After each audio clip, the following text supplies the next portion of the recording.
오늘은 서대구 역세권, 서대구역을 중점으로 해서 5개의 철도가 관통되고 5통 8탈이라 합니다. 과연 여기 이슈가 얼마나 큰지 확인을 한번 해보겠습니다. 계획은 2년 후에 대구 서대구역을 활용한다는 계획으로 해서 구미와 경산, 그 다음에 서대구에서 확인을 하면 국가산업단지까지 연결되어 있고 광주까지 뻗어나갈 수 있는 그런 계획으로 해서 일단은 서대구 역세권을 계획했고요. 하루에 61회 정도 운영을 합니다.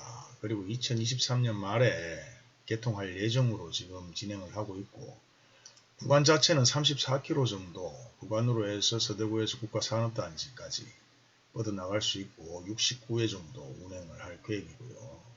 그 다음에 대구와 광주, 경북, 경남, 전북, 전남으로 해서 물리적으로 크게 거리를 좁히겠다는 계획으로 해서 진행을 하는 겁니다.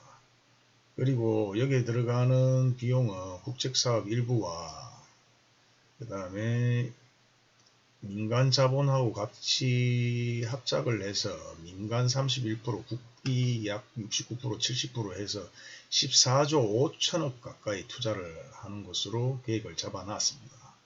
그렇다 보니 지금 서대구 역세권이라 해서 서대구가 들썩이고 있습니다. 그리고 서대구역 부근의 아파트 가격이 폭등을 했고, 실제 입주되거나 분양되긴 예정 아파트들 가격 또한 지금 평당 1000만원이 훌쩍 넘었습니다. 기본 1400에서 1500대를 유지하고 있고, 기존 아파트들 같은 경우는 1000만원에서 900만원, 비싸게는 1200까지도 가격이 상승을 했습니다. 그리고 서대구 인기 단지 같은 경우는 서대구역 화성파크들이 이 서대구에서 서구에서 1위를 하고 있고, 그 다음에 2위가 평리 푸르지오, 그 다음에 3위가 두크파크자이, 그 다음에 4위가 중리 롯데캐슬, 5위가 평리 화성파크들이 5구역인데, 물론 나중에 실입주를 하게 되면은 과연 얼마나 가격대가 떨어질지, 더 이상 오를지는 미지수입니다. 특히나 서대구 같은 경우, 서구 같은 경우는 역세권 바람이 불지만 워낙 대구에서도 조금 빠지는 동네라서 가격이 너무 많이 올랐다, 거품이라 하는 말들이 많죠.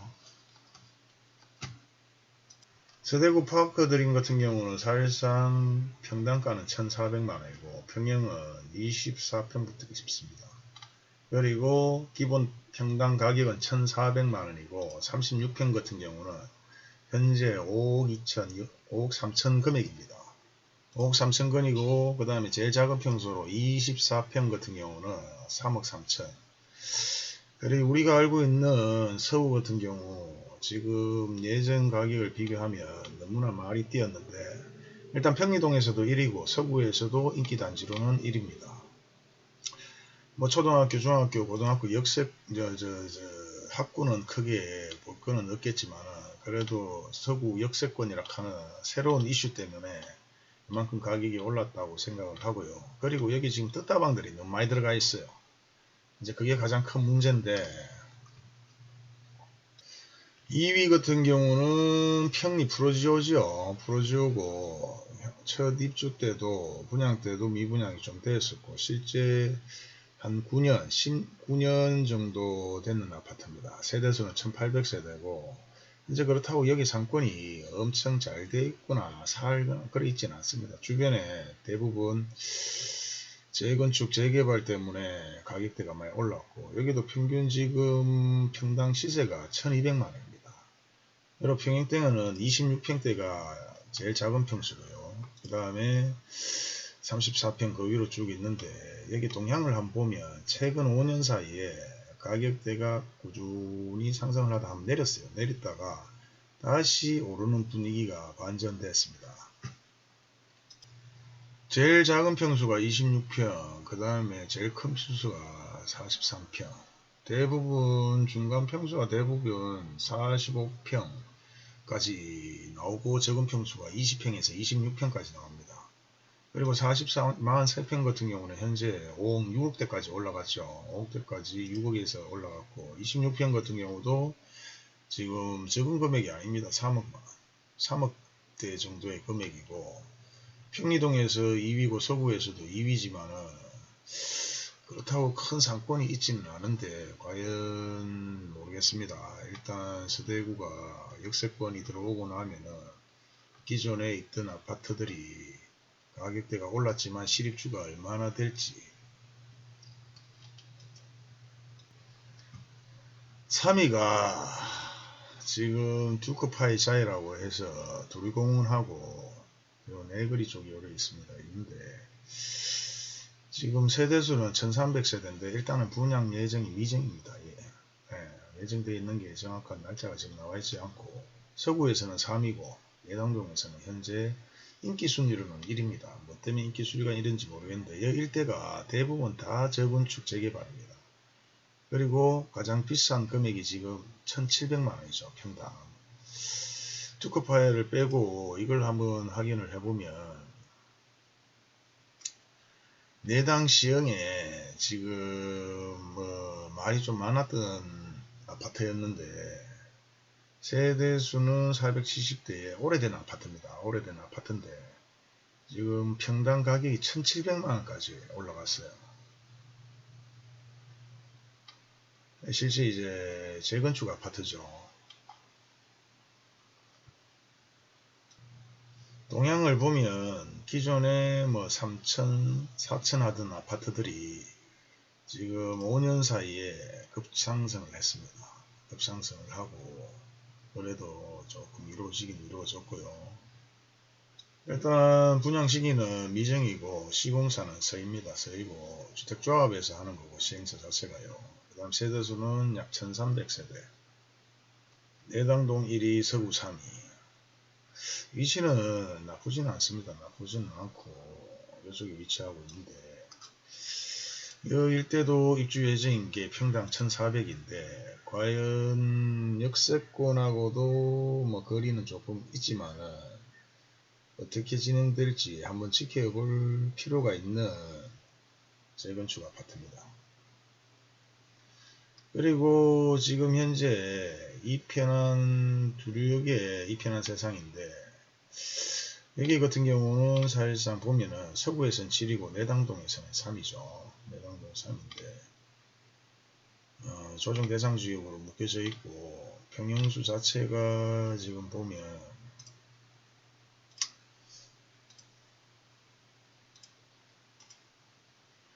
24평과 33평 이렇게 4종류뿐이 없습니다. 24, 30, 30A, B, 33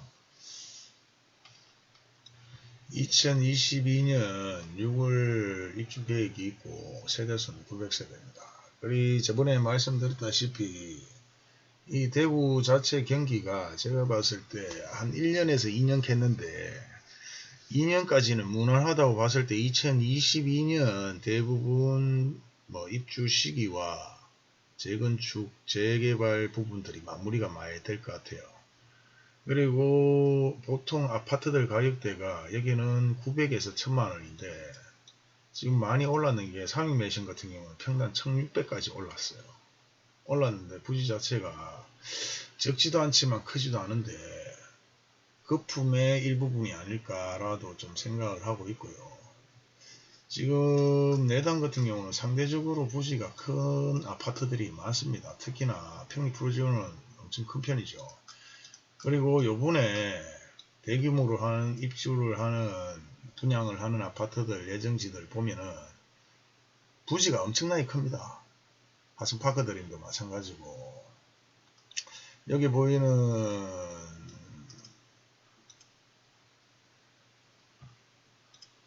반도 유보라 센텀이라 하는 아파트 같은 경우는 사실상 이름도 크게 없지만은 뜻다방들이 엄청 들어갔다고 합니다.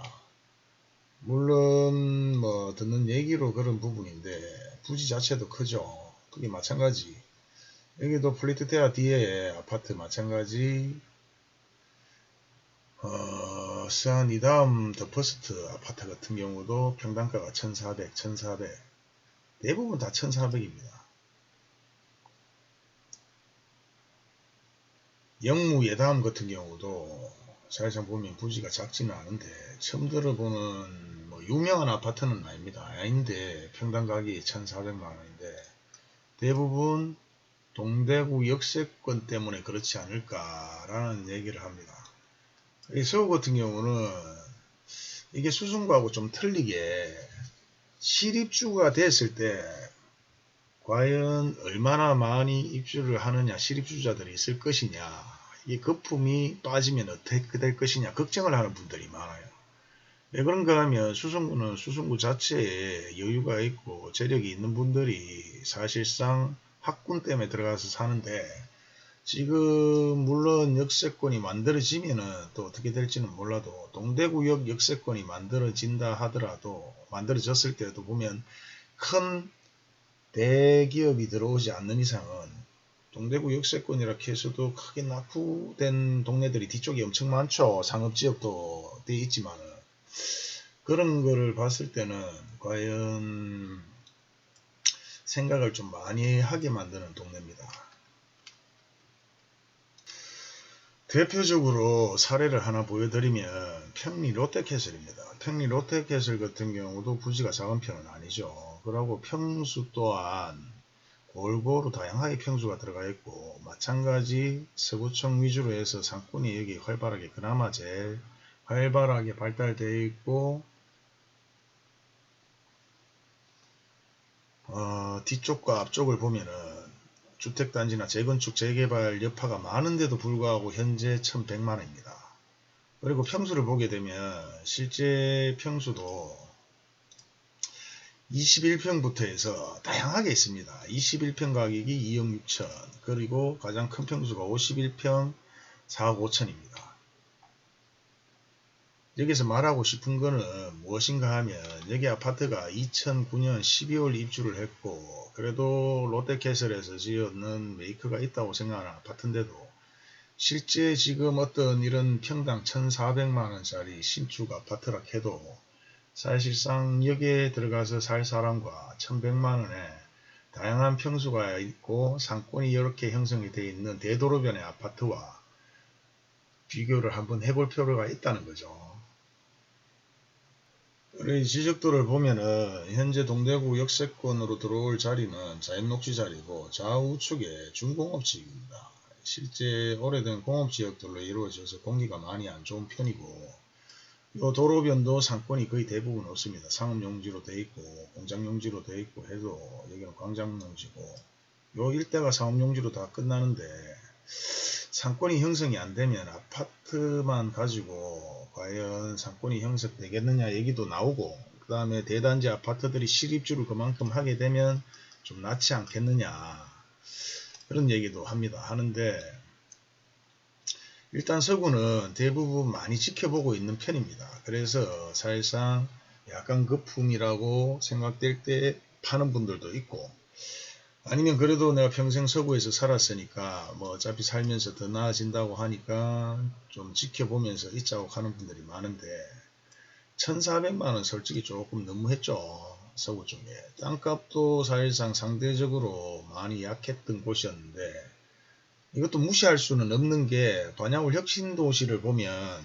또 무시할 수는 없어요. 물론 이제 혁신도시라 하는 어마어마한 국책사업이었고 이슈 개념이지만 동대구 역세권도 마찬가지 국책사업의 한 일부분인데 보상금이라든지 이런 부분은 뭐 차이가 좀 많이 나고 혁신도시하고는 차이가 좀 많이 나죠. 그런데 전국의 혁신도시들이 죽었는 혁신도시들이 많습니다. 뭐 서귀포 혁신도시라든지 진주 혁신도시라든지 다른 혁신도시들이 죽은 곳이 많기 때문에 아직까지 서대구는 지켜봐야 될 것이고 지금 동구로 가서 그 다음에 경산으로 그쪽으로 해서 지금 뭐 일부 금액들이 많이 뛰었다고 하는데 향후 그를 제가 한번 말씀드리고 이제 여기 동대구 역세권에서 하나 더 주목해야 될 것이 좀 있으면 금단동에 보상이 나옵니다. 이제 그 부분이 과연 어떻게 돈이 돌 것이냐 그 차이가 아주 클 것 같고 향후 그에 대해서 다시 한번 말씀을 한번 드리겠습니다. 그리고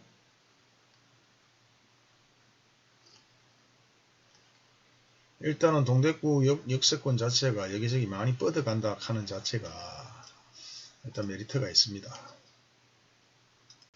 서대구 역세권 한번 지켜볼 필요가 있는 구역입니다. 향후 반야월과 경산 그리고 남구 그 다음에 현풍 위주로 다시 한번 말씀을 한번 드릴게요. 과연 산업단지로 허브 역할을 똑바로 할 것이냐, 아니면 현재 서대구의 역세권을 기반으로 해서 떴다방들이 돈 타작을 하고 나가면 거품이 사라질 것이냐, 그게 관점이죠.